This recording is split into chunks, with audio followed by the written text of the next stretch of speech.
mais c'est long.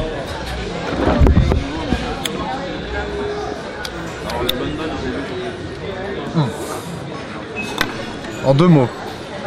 C'est bien. Mais c'est long. Voilà. Donc finalement c'est pas si bien que ça en fait. Enfin, c'est, voilà. Alors, Free State of Jones, c'est l'histoire de Newton Knight qui déserte la guerre de... Vas-y, dis l'histoire parce que moi, contexte Qui historique, déserte l'armée confédérée parce qu'il considère que ça sert à rien de se... En gros, il considère que ça sert à rien de se battre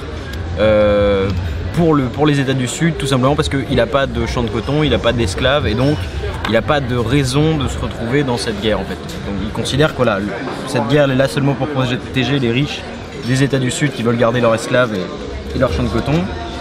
Et lui, donc il ne s'identifie pas, voilà. Et du coup il déserte et il est révolté complètement par les taxes provoquées par le gouvernement. Parce qu'en plus, voilà, l'armée du Sud, comment il s'appelle, le général Lee décide de mettre une taxe de 10% des récoltes de tout le monde pour contribution de la guerre en fait. Qui ne respecte pas parce qu'il pille concrètement tout le monde.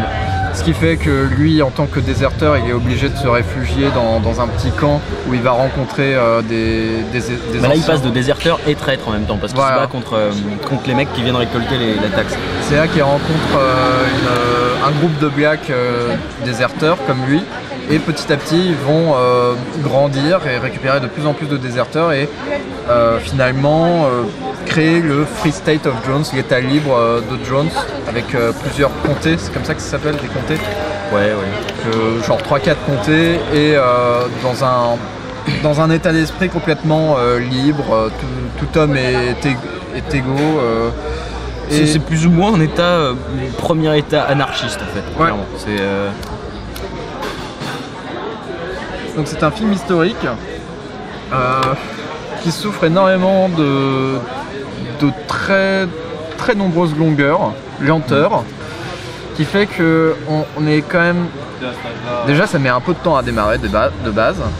Le milieu est clairement le meilleur moment du film quand il crée concrètement cet état, qu'il enchaîne des succès avec ses potes. Et je crois qu'il pleut un peu. Ouais. Ouais, tant pis, continue, faut aller vite. Ouais, on va aller très vite. Donc, le milieu du film est clairement la meilleure partie du film. Cependant, il y a énormément d'ellipses parce que ça couvre une grande période temporelle.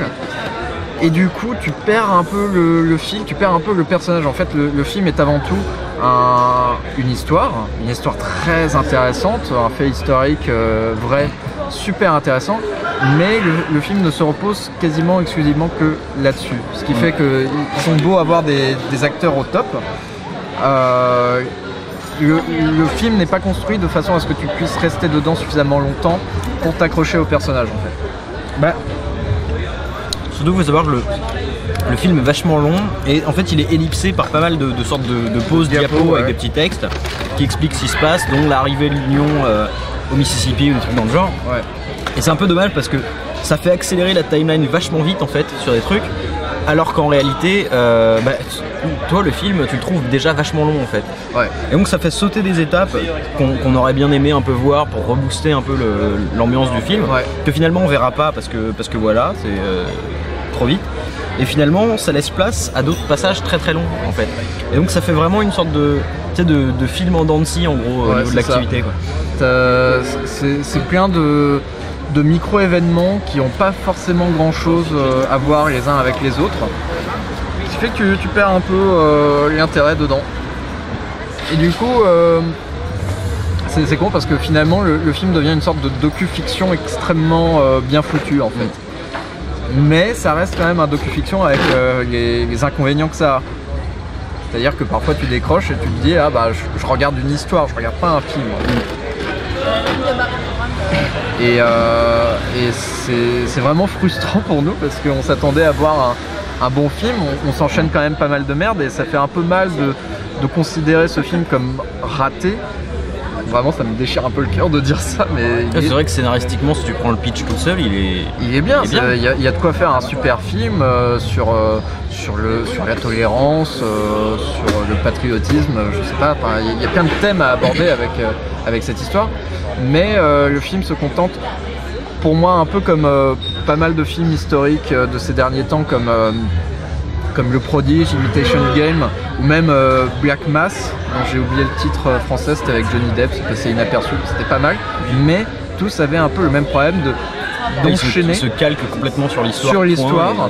Alors que le travail compliqué, très compliqué dans ce genre d'exercice, c'est de trouver une ligne directrice, trouver un point de concentration où tu peux complètement avancer avec le personnage.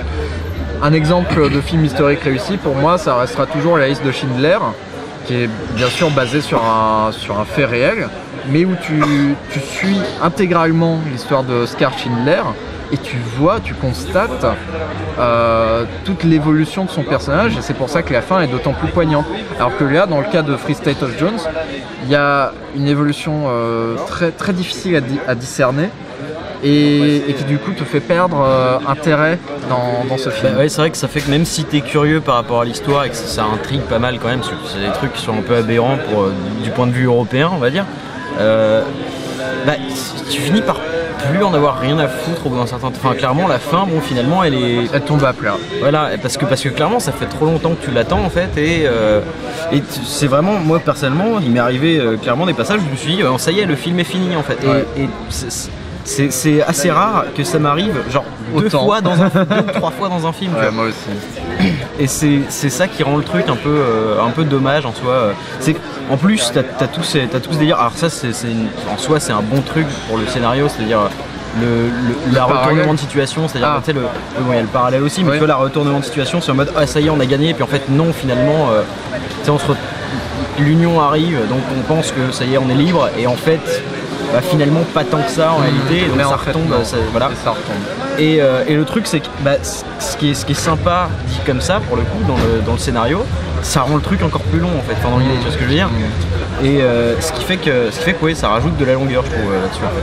Donc c'est bien dommage, on va conclure là parce que j'ai peur pour l'équipement. Donc voilà, c'est pas un mauvais déjà qu'il est pourri l'équipement. Si en plus on le casse. C'est pas un film mauvais, c'est une histoire intéressante. Mais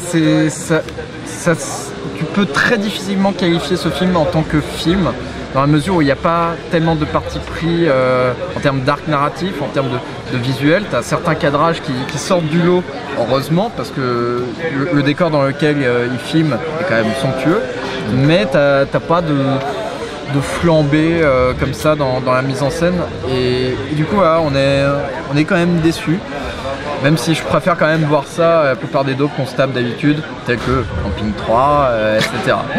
Pourtant t'as pas capté le message de Camping 3 sur l'idée de liberté, d'émancipation des personnes de couleur, des trucs dans le genre. Non, t'as pas compris tout ça. Le Spacecake, ça rend con, et voilà. Donc ouais, allez le voir si l'histoire vous intéresse, mais n'allez pas le voir pour voir un excellent film.